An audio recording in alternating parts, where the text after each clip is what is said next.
Hello, welcome. We're going to get started. First of all, thank you all for joining us this morning. My name is Raj Trailer. I'm the Senior Director with Patient Engagement with Edwards Lifesciences, based right here in Southern California.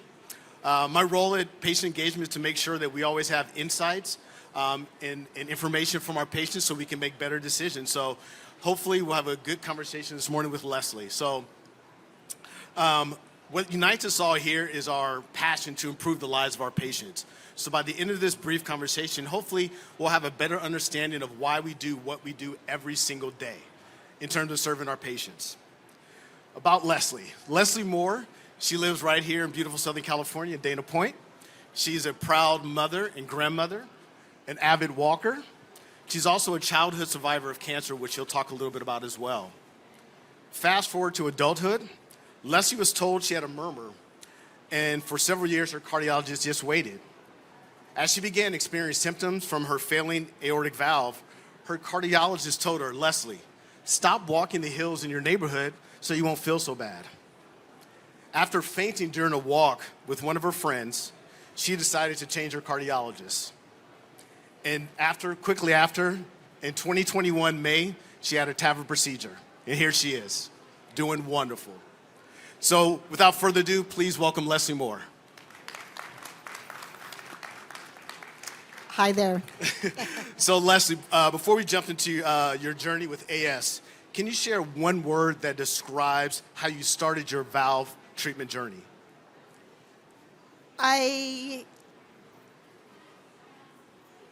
Take your time. Okay, no. Bottom line, knew that I had a heart murmur, was told probably 15 years ago, followed it regularly. From the mantle radiation, I have a lot of scar tissue. So I knew from the beginning that I was not a candidate for open heart surgery. The first cardiologist that I went to said, let's wait, let's not do anything. There's some really cool things happening. So we're just going to keep an eye on things until you start having symptoms. At the time, I wasn't having any symptoms. So when the doctor said, let's watch and wait in terms of until the symptoms got more severe, how were you feeling during that time? I'm an avid walker. I walk 3 to 4 miles a day. Dana Point, a lot of hills. I found that I was having a hard time going up hills. I can walk flat for miles, but every time I would need to exert myself. So would be with friends. I was young. I didn't want to be wimpy. I didn't want to say I can't get up this hill. So I would look at my paths and I would go down the hill. I would do my routes so I wouldn't have to do hills. Another one of my tricks, if I was going up a hill, I would stop to check my phone, which was just an excuse to stop and rest. I made every excuse under the book because I had a cardiologist at the time that was telling me that I was fine and it wasn't time to do anything about it.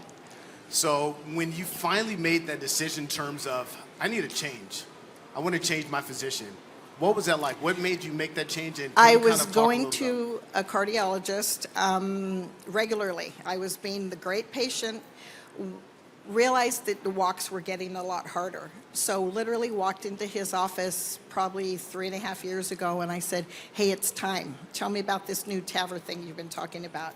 And he said, okay, well, let's do an echo. Did it right there on the spot, got the results that day.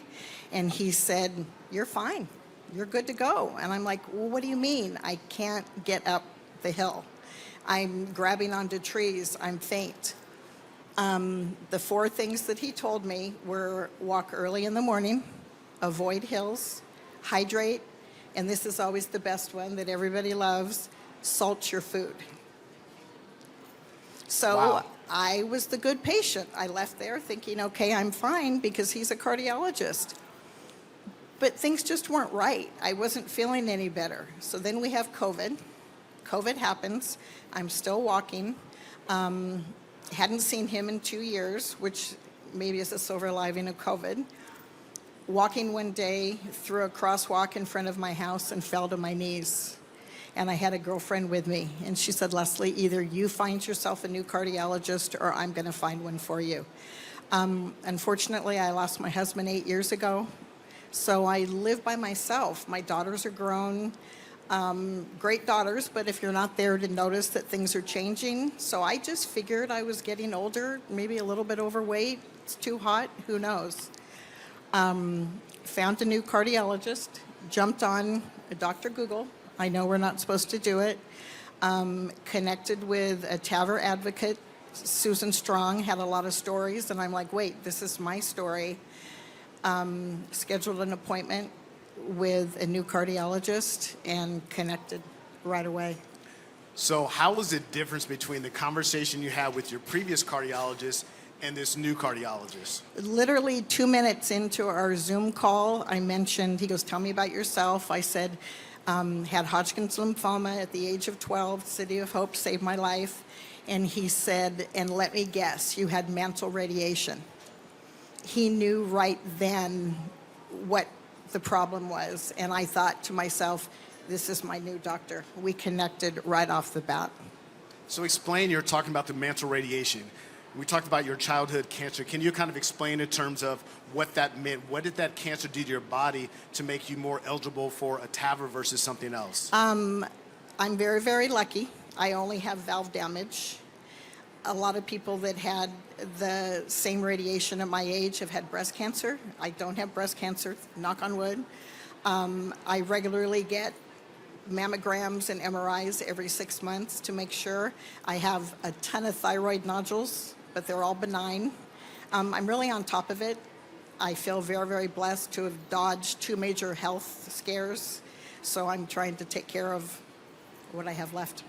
Yeah, that's great. So you are being a self-advocate. You really advocated for yourself. You looked, you did the research, you got a new physician, which is kind of a scary thing to do. A lot of patients are terrified. They listen to their physician, they just do what they're told.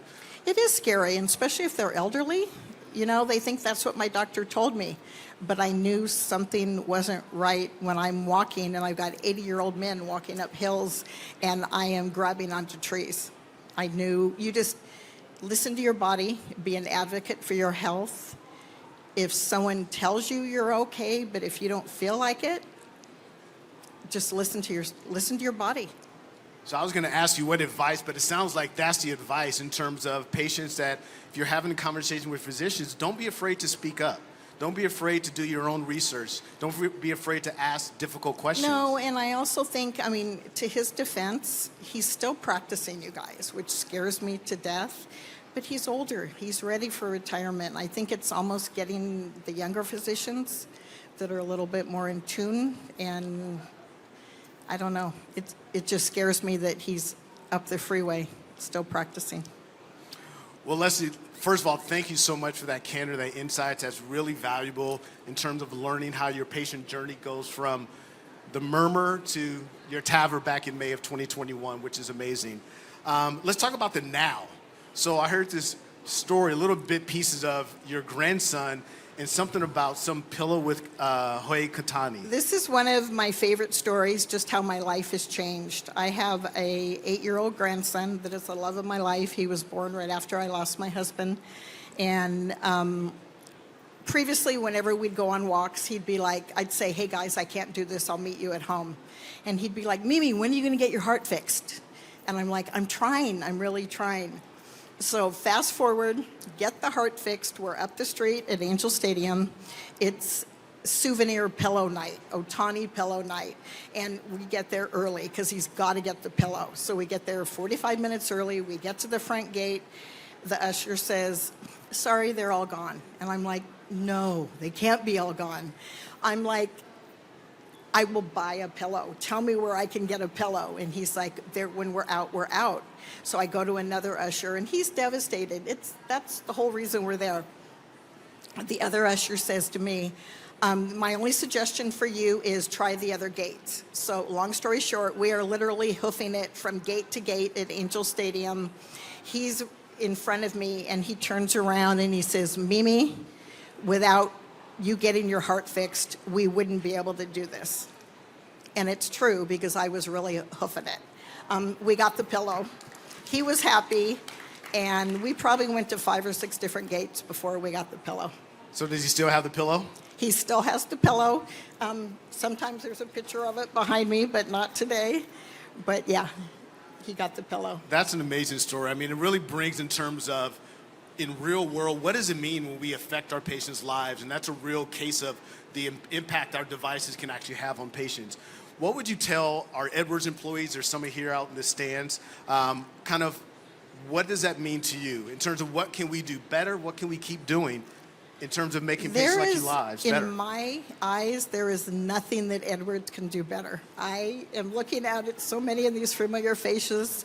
Not only has Edwards saved my life, literally, because my case, I was not a candidate for open heart.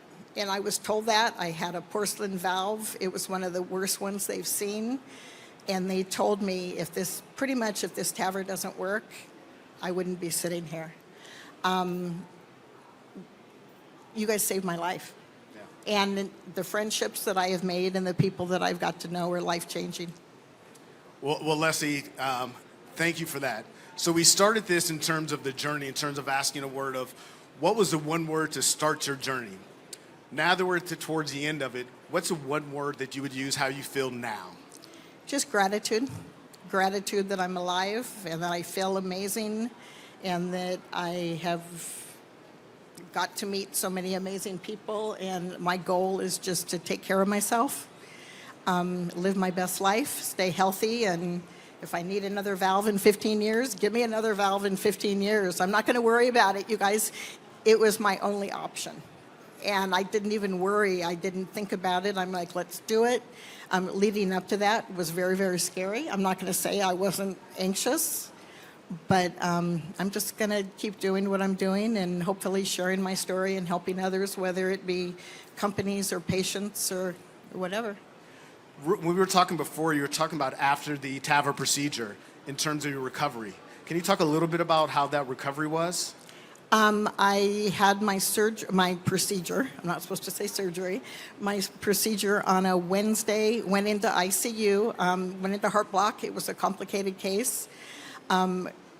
Everything got figured out, was discharged on Thursday, and was having Mother's Day brunch on Sunday with my family. Wow. Which is amazing. Wow. That's excellent. Thank you so much for sharing that. Again, I just want to thank Leslie for really being upfront and candor. I mean, this is not easy. She's not a professional. She's a patient, and telling her story in front of people that she doesn't know, some she does know. But I want to thank you so much for the time you spent in terms of the impact that all of our MedTech colleagues here, in terms of this is why we do what we do. Some of you may not be fortunate enough to have like a patient engagement dedicated individual, but we all have the ability to engage with our patients in a meaningful way, to gather those insights so we can make better decisions and we can make better products for our patients. So I'll leave the last word for you, Leslie, if you have any last comments. Just thank you from the bottom of my new heart. Yeah, thank you.